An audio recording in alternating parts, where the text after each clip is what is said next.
Good morning students, आपका स्वागत है हमारे यूट्यूब चैनल पाथफाइंडर। अभी तक इस चैनल को सब्सक्राइब नहीं किया है, चैनल को सब्सक्राइब करें, बेल आइकन दबाएं ताकि हमारे वीडियोस के अपडेट्स आपको समय समय पे मिलते रहे। ये आपका पार्ट 1 वीडियो है चैप्टर का। पार्ट 1 वीडियो में आज हम लोग चैप्टर शुरू करने जा रहे हैं सांख्यिकी यानी कि स्टैटिस्टिक्स। STATISTICS स्टैटिस्टिक्स, ठीक है। सांख्यिकी। अब ये सांख्यिकी होता क्या है, तो इसकी परिभाषा आप इस तरह से लिख सकते हैं कि सांख्यिकी सांख्यिकी सांख्यिकी गणित की वह शाखा है वह शाखा है वह शाखा है जिसमें जिसमें आंकड़ों का एकत्रीकरण आंकड़ों का एकत्रीकरण, वर्गीकरण, प्रस्तुतीकरण,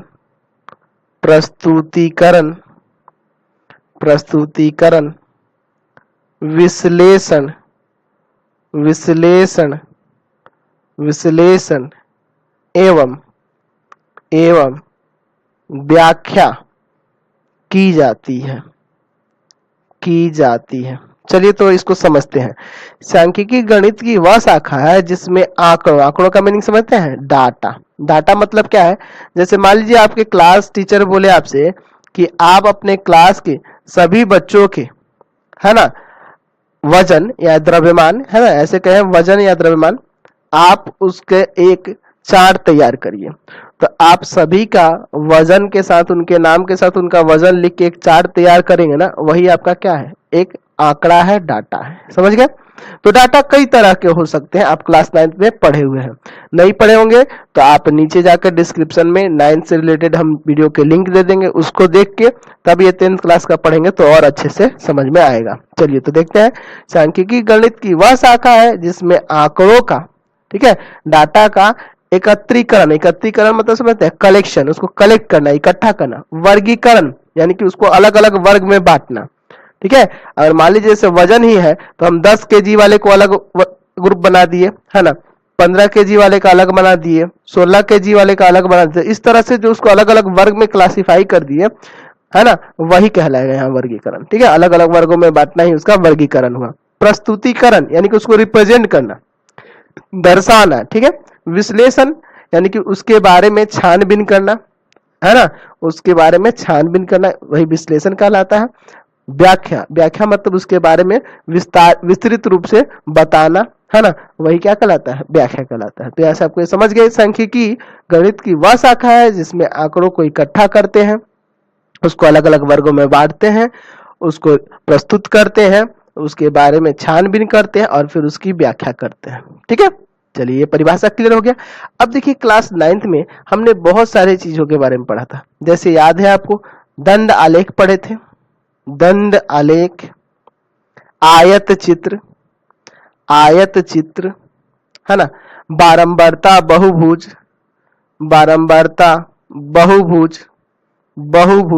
तो ये सब हम लोग क्या दर्शाते थे इसके द्वारा, तो हम उसके आंकड़े को ही ना प्रस्तुत करते थे, आंकड़ों का प्रस्तुतिकरण ही उसमें करते थे, ठीक है। ग्राफ द्वारा, ग्राफ पेपर पे उसका दंड आलेख खींचते थे, आयत चित्र करते थे, बारंबारता बहुभुज करते थे। ये क्या दर्शाते थे, तो हम लोग आंकड़े को ही प्रस्तुत करते थे, रिप्रेजेंट करते थे। हाँ, साथ ही हम लोग माध्य निकालना, माध्यक निकालना और बहुलक निकालना, इन तीनों चीजों के बारे में भी पढ़े हुए हैं क्लास 9 में। अब देखिए ये तीनों क्या कहलाते हैं, तो ये कहलाते हैं आपके केंद्रीय प्रवृत्ति के मापक, ठीक है, केंद्रीय प्रवृत्ति के मापक, यानी कि मेजर्स ऑफ सेंट्रल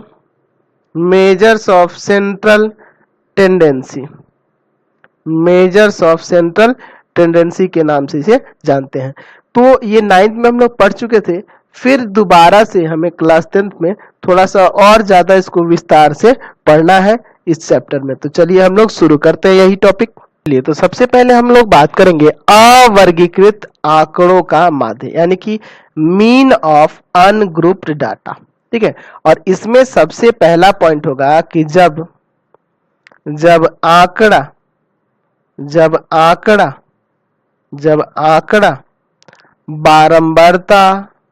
बारंबारता बंटन के रूप में नहीं हो, बारंबारता बंटन के रूप में नहीं हो। अब आप सोचोगे कि सर ये बारंबारता बंटन क्या होता है?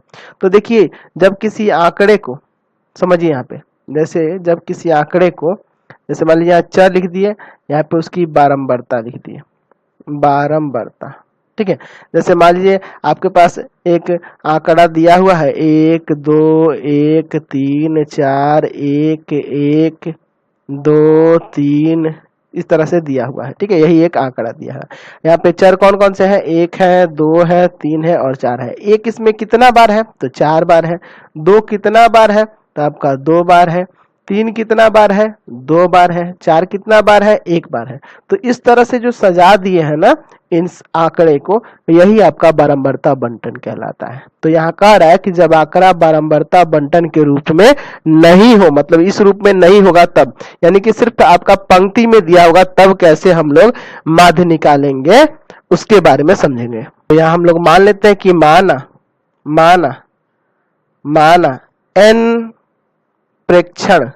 n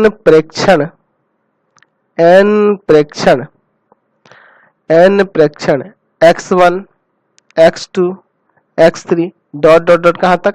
xn है। ठीक है, ये आपके n प्रेक्षण दिए गए हैं और इसका हमें माध्य निकालना है। तो आपको बताए हुए हैं क्लास 9th में भी कि माध्य को x के ऊपर ऐसे बार दे देंगे तो ये आपका माध्य के लिए संकेत हो गया। तो माध्य कैसे निकालते हैं?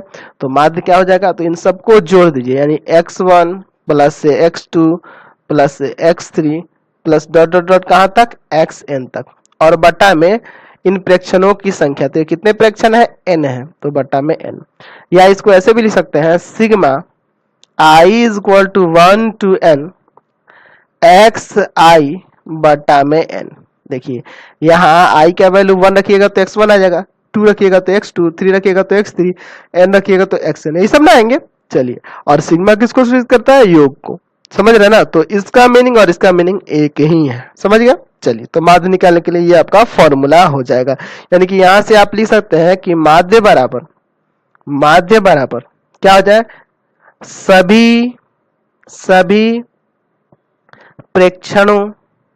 सभी प्रेक्षणों का योग बटा में कुल प्रेक्षणों की संख्या। समझ में आया? अब देखिए, इसको हम लोग एक उदाहरण से समझते हैं। मान लीजिए हमारे पास एक आंकड़ा दिया है 1 2 2 5 3, मान लीजिए ये आपका आंकड़ा है। ठीक है, तो अगर इसका माध्य निकालना है तो माध्य निकालना देखिए बहुत सरल है। इसका माध्य कैसे निकालेंगे? तो सबको जोड़ दीजिए, जैसे कि अभी आपको ऊपर रूल में समझाए हैं, और बटा में भाग कर दिए इनके प्रेक्षणों की संख्या से। तो कितनी है? 5 है, 5 से भाग कर देंगे। तो देखिए 1 2 3 2 5 5 5 10 और 10 3 13, 13 बट्टा 5, 13 में 5 से भाग करिए तो 2.6 आ जाएगा। समझ में आया? तो यह इसका माध्य हो गया। तो यहाँ से आपको पता चल गया कि जब आंकड़ा बारंबारता बंटन के रूप में नहीं होगा तो कैसे माध्य निकाला जाता है। चलिए अगला देखते हैं, सेकेंड नंबर। जब आंकड़ा बारंबारता बंटन के रूप में हो, जब आंकड़ा बारंबारता बंटन के रूप में हो तब किस तरह से हम लोग माध्य निकालेंगे उसके बारे में बात करते हैं। तो यहाँ लिखेंगे कि माना x1 x2 x3 dot dot dot xn चर है जिनकी बारंबारताएं जिनकी बारंबारताएं क्रमशः F1 F2 F3 dot dot dot कहां तक Fn है। समझ गए? तो ये आपके पास ये चर दिए गए हैं और ये उनकी बारंबारताएं दी हुई हैं। तो इसका माध्य कैसे निकालिएगा? तो यहां लिखेंगे कि माध्य बराबर क्या हो जाएगा। यहाँ पे आपको क्या करना होगा, सॉरी यहाँ x के ऊपर बार ना देंगे। चलिए माध्य किस तरह से निकालेंगे, तो इसमें गुना करते जाएंगे। यहाँ जो चर दिया है और उनकी संगत बारंबारताओं में गुना करते जाएंगे, यानी कि x1 f1 plus x2 f2 plus x3 f3 plus dot dot dot कहां तक xn fn तक। समझ गए? और बटा में क्या हो जाएगा आपका कुल बारंबारताएं, यानी कि f1 plus f2 plus f3 plus dot dot dot कहां तक fn तक। समझे? तो देखिए यहाँ थोड़ा इसका मीनिंग समझ लीजिए। देखिए x1 ये चर है ना, यह x1 चर जो है वह f1 टाइम्स है, मतलब f1 बार है ये x1, x2 जो है f2 बार है और x3 जो है f3 बार है, xn जो है fn बार है। ठीक है? तो आपको क्या करना होगा कि चर मान में उसके संगत बारंबारता से गुना करेंगे और सबको जोड़ लेंगे और बटा में कुल बारंबारताओं को जोड़ लेंगे। इसको आप ऐसे भी लिख सकते हैं, sigma I is equal to 1 to n f(i)(xi) बटा में सिग्मा f(i), यहां भी होगा I is equal to 1 to n। अब इसका मीनिंग थोड़ा समझ लीजिए। यहाँ देखिए I की जगह जब 1 रखिएगा तो ये f1 x1 आ जाएगा, ये वाला चीज। 2 रखिएगा तो f2 x2 आ जाएगा, ये वाला चीज। 3 रखिएगा, ऐसे ही करके fn तक चलना है ना? समझ रहा है ना? n तक चलना है और इसी के बाद किसको सूचित करते हैं? इनके योग को। तो इसको हम लोग ऐसे लिख दिए और यहाँ f1 f2 f3 fn तक है, तो इसको fi, या देखिए 1 रखिएगा तो f1, 2 रखिएगा तो f2, 3 रखिएगा तो f3 डॉट डॉट डॉट कहां तक fn तक। ठीक है? और सिग्मा लगाते क्या करेंगे? इसका योग। तो ऐसे लिखिए या ऐसे लिखिए, या इस फॉर्मूले को हम लोग ऐसे भी जनरली यूज कर सकते हैं, सिग्मा fi(xi) बटा में सिग्मा fi। ठीक है? लेकिन क्लास 11th में जाएंगे ना तो यहाँ लगाना होगा I equal to 1 to n, यहाँ लगाना होगा। यहाँ नहीं भी लगाएंगे तो चलेगा, अभी हम लोग क्लास 10th में है। ठीक है? तो अब इस पे एक क्वेश्चन देख लेते हैं। चलिए, तो हम लोग एक बारंबारता बंटन ले लेते हैं छोटा सा और उसके बारे में यहाँ समझते हैं। ठीक है? चलिए, यहाँ पे हम एक चार्ट बना लेते हैं। सबसे पहले आंकड़ा दर्शा देंगे। यहाँ पे लिख देते हैं चर और यहाँ पे उनकी बारंबारता। चलिए, हम चर में क्या लिखते हैं? तो चर में यहाँ पे मान लेते हैं 1 है, 2 है, 3 है और 4 है। ठीक है? और इनकी बारंबारताएं यहाँ पे लिख लेते हैं। ये 2 है, ये भी 2 है, ये मान लीजिए 4 बार है और ये 1 बार है। ठीक है? चलिए, तो आपको क्या करना है सबसे पहले? तो सबसे पहले यहाँ कुल बारंबारता जोड़ लीजिए। ठीक है? कुल बारंबारता यहाँ जोड़ लीजिए। तो कितना हो जाएगा बारंबारता? तो 2 2 4 4 8 1 9, कुल बारंबारता कितना हो गया? 9 हो गया। अब आपको क्या करना होगा? आपको ऊपर भी बताया है रूल में कि आपको गुना करना है x1 f1 में x2 f2 से, तो इसमें इसको गुना करेंगे। तो अगर आप इसका नाम xi रखते हैं, इसका fi रखते हैं, तो यहाँ पे हो जाएगा fi(xi). चलिए गुना करिए। 2 एकम 2, 2 दूना 4, 4 तिया 12, 4 एकम 4। चलिए इसको जोड़ लेते हैं। तो यहाँ देखिए 2 4 6, 6 2 8, 8 4 12 का 2 1, 1 1 2। समझ गए? अब यहाँ से आपका माध्य जो होगा, माध्य बराबर कैसे निकालेंगे?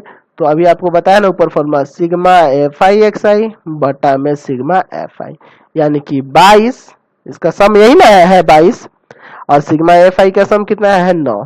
तो अब इसमें इससे भाग कर देंगे तो 9 दूना 18। ठीक है? पॉइंट कितना आ जाएगा? ये आपका लगभग 0.4, यानी 2.4 लगभग में आ जाएगा यहाँ से इसकी माध्य। समझ गए? चलिए अब हम लोग बात करेंगे वर्गीकृत आंकड़ों का माध्य यानी कि मीन ऑफ ग्रुप्ड डाटा। तो सबसे पहले हम समझेंगे कि वर्गीकृत आंकड़ा होता क्या है। तो आप याद होना चाहिए क्लास 9 में पढ़े हुए थे, है ना, वर्गीकृत आंकड़े के बारे में। अगर आपको नहीं पता है तो आप डिस्क्रिप्शन में जाइए, क्लास 9 के वीडियो का हम लिंक दिए हैं, वहां से आप देख सकते हैं उसको।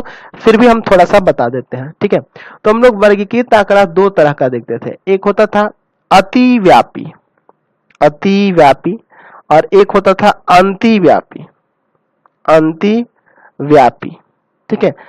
एक होता अंग्रेजी में से कहते थे ओवरलैपिंग, ओवरलैपिंग, ओवरलैपिंग, ठीक है। और इसको कहते थे नॉन ओवरलैपिंग, नॉन ओवरलैपिंग, ठीक है, नॉन ओवरलैपिंग के नाम से जानते थे। एक ओवरलैपिंग था और एक नॉन ओवरलैपिंग था।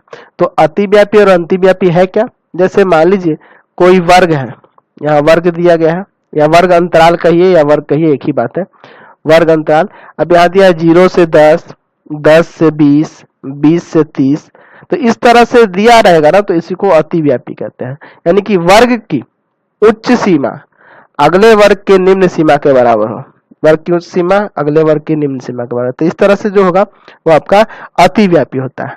समझ गए?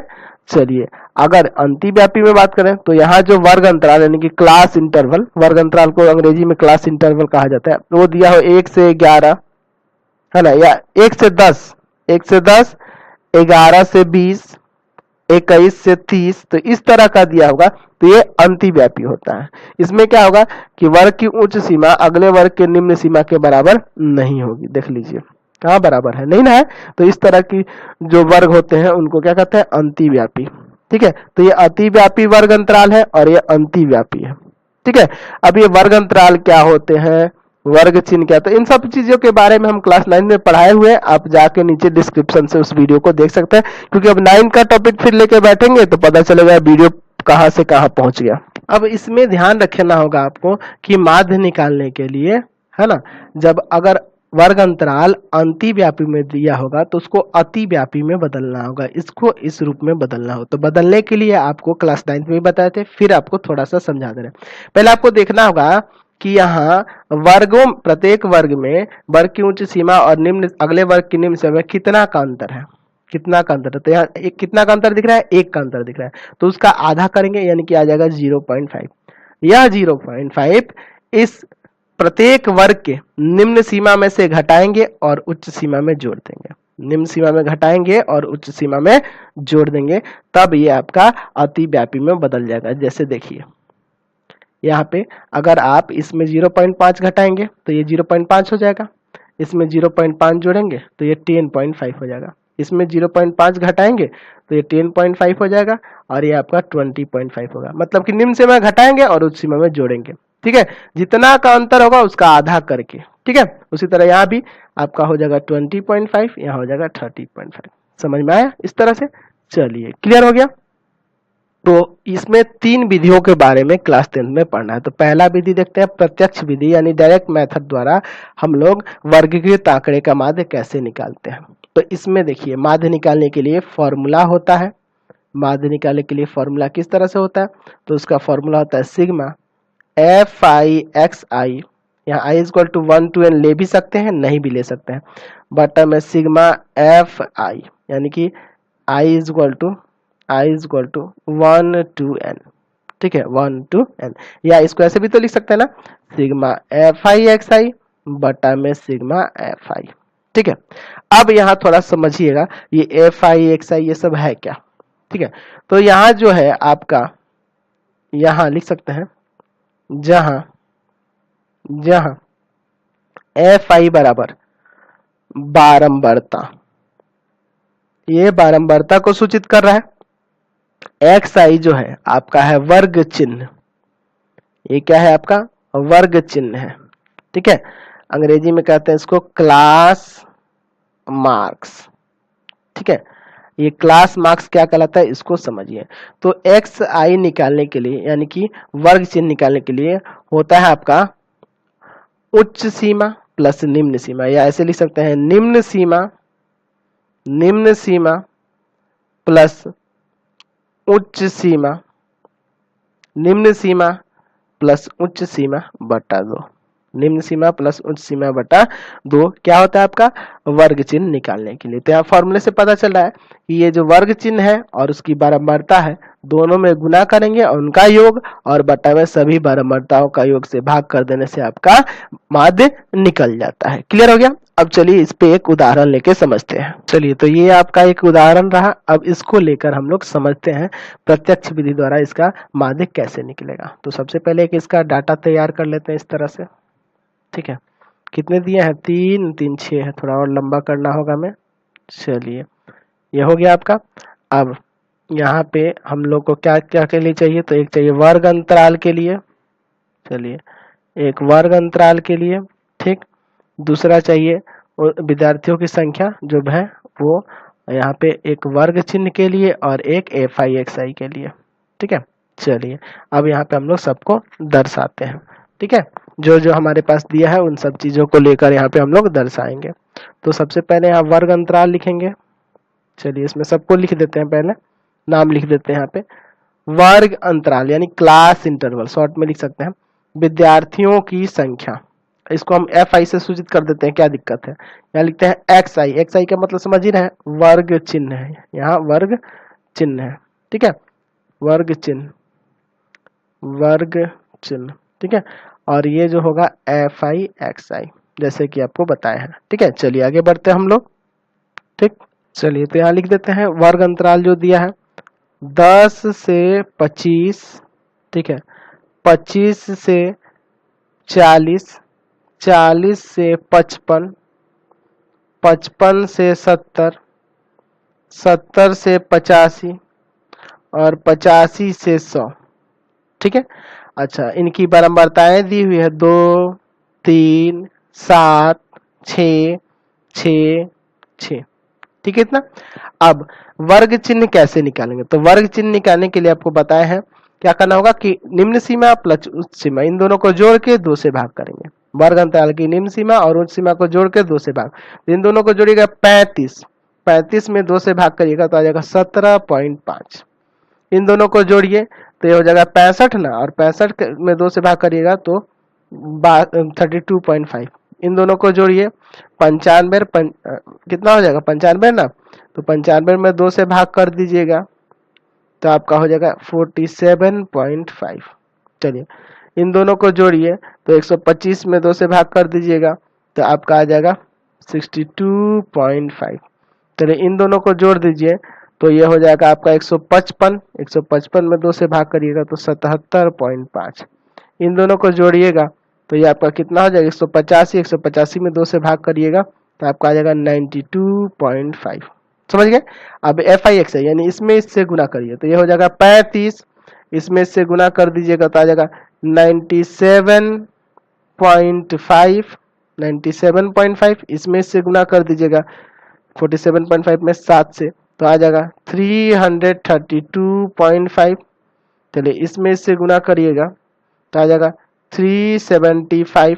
चलिए इसमें इससे गुना करिएगा तो आ जाएगा 465। अच्छा इसमें इससे गुना करिएगा तो आ जाएगा 555। समझ में आया इतना। चलिए अब इसके बाद क्या करना होगा कि आपको ये कुल का योग निकालना होगा, यानी लिखते हैं कुल, कुल तो आपको ये जोड़ना होगा, तो ये जुड़ेगा तो यही ना होगा सिग्मा FI। चलिए जोड़ दीजिए तो ये जोड़िएगा तो 30 आ जाएगा, जोड़ के देख लीजिएगा।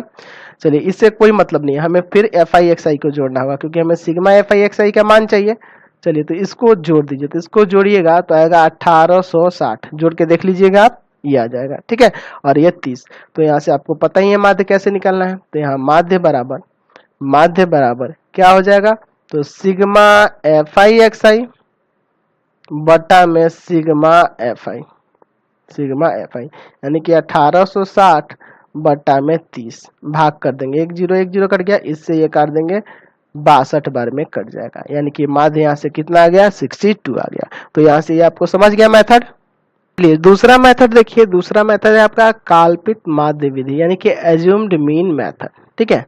एज्यूम मीन मेथड क्या होता है, तो यहाँ देखिए इसमें माध्य बराबर होता है, माध्य बराबर होता है a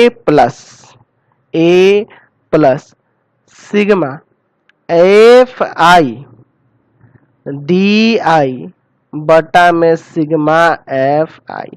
अब यहाँ थोड़ा समझ लीजिए, जहां एफ आई का मतलब है बारंबारता, बारंबारता, ठीक है। अच्छा, ए का मतलब क्या है, ये स्मॉल ए क्या है, तो ये आपका काल्पित माध्य होता है, कल्पित माध्य है ना, जो हम लोग मान लेते हैं। काल्पित माध्य कहाँ से मान लेते हैं, तो ये लेते हैं हम लोग एक्स आई, यानी कि एक्स आई का मतलब समझ रहे ना, वर्ग चिन्ह, वर्ग चिन्ह के बीच का मान, वर्ग चिन्ह के बीच का मान को हम लोग ए मानते हैं, ठीक है। अच्छा, और डी आई क्या होता है, तो डी आई को विचलन कहा जाता है, डेविएशन कहा जाता है। अंग्रेजी में क्या कहते हैं इसको, डेविएशन कहते हैं, डेविएशन कहते हैं। ये डेविएशन कैसे निकालते हैं, तो डी आई निकालने के लिए आपको क्या करना होता है कि एक्स आई में से ए को घटाना रहता है, एक्स आई में से ए को घटाना रहता है, समझ गए ना। और बाकी सब तो ये सब मान के बारे में समझ ही गए। अब इस पे एक उदाहरण लेके हम लोग समझते हैं। चलिए, तो फिर वही क्वेश्चन लेके देख लेते हैं दोबारा से, ठीक है। तो इसके लिए भी हमें एक चार्ट बना लेना होगा, तो इसमें बॉक्सेस अब की बार हमको बढ़ाने होंगे, है ना। चलिए, ये हम लोग ऐसे इसका चार्ट बना लेते हैं। यहाँ पे ले लेते हैं, ये आपका हो जाएगा वर्ग अंतराल के लिए, ठीक है। फिर दूसरा उनकी बारंबारताओं के लिए, विद्यार्थियों की संख्या के लिए।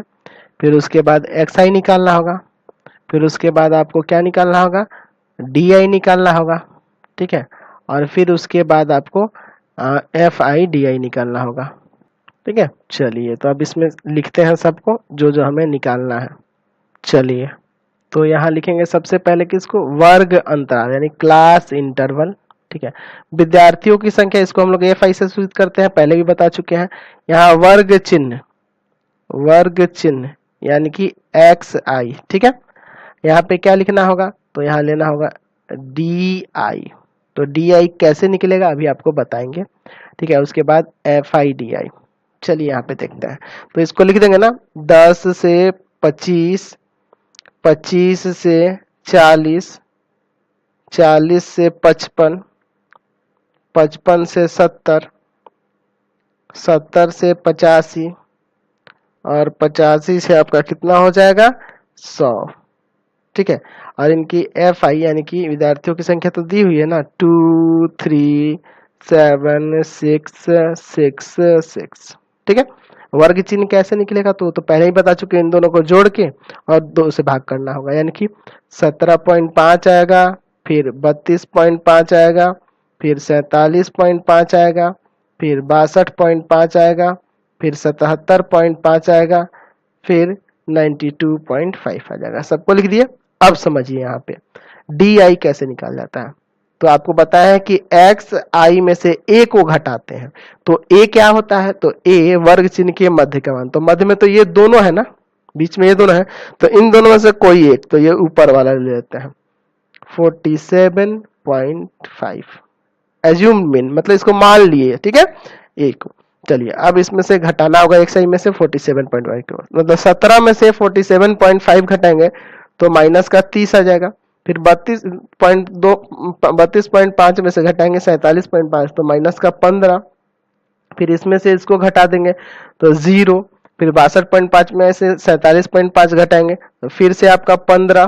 फिर इसमें से इसको घटा देंगे तो फिर आपका आएगा 30 और फिर आएगा आपका 45, ठीक है। अब आपको एफ आई डी आई यानी कि इसमें इससे गुना करके लिखना होगा, तो माइनस का 60 माइनस का 45 हो जाएगा, फिर 7 में 0 से 0, फिर 6 में 15 से तो 90, और फिर 6 में 30 से तो 180, और फिर 45 में 6 से तो आपका आ जाएगा 270, समझ गए। अब यहाँ पे लेते हैं कुल, समझ रहे ना, कुल। तो एफ आई को जोड़ेंगे तो ये सिग्मा एफ आई ना कहलाता है ये। चलिए, ये आपका कितना आ जाएगा, 30 आएगा, ठीक है। इसको जोड़ना होगा सिग्मा एफ आई डी आई, यही ना है। चलिए, तो इसको माइनस वाले को अलग जोड़ दीजिए, तो ये 100 माइनस का 5, इन तीनों को अलग जोड़ दिया, तब घटाइए तो आ जाएगा यहाँ से 435, समझ गए, 435। चलिए, तो अब यहाँ पे आपको निकालना है माध्य। तो माध्य के लिए फॉर्मूला तो आपको पता ही है कि A plus sigma f i d i बटा में सिग्मा एफ आई, यानी कि हो जाएगा ए की जगह पे कितना है, तो ए का है 47.5 ना माने है एज्यूम मीन, और प्लस में इसका वैल्यू तो 435 और बट्टा में 30। चलिए इसको काट देंगे, पॉइंट में आ जाएगा, कितना आ जाएगा पॉइंट में, तो 14.5। चलिए दोनों को जोड़ दीजिए तो यहाँ पे भी आपका 62 ही माध्य आ गया।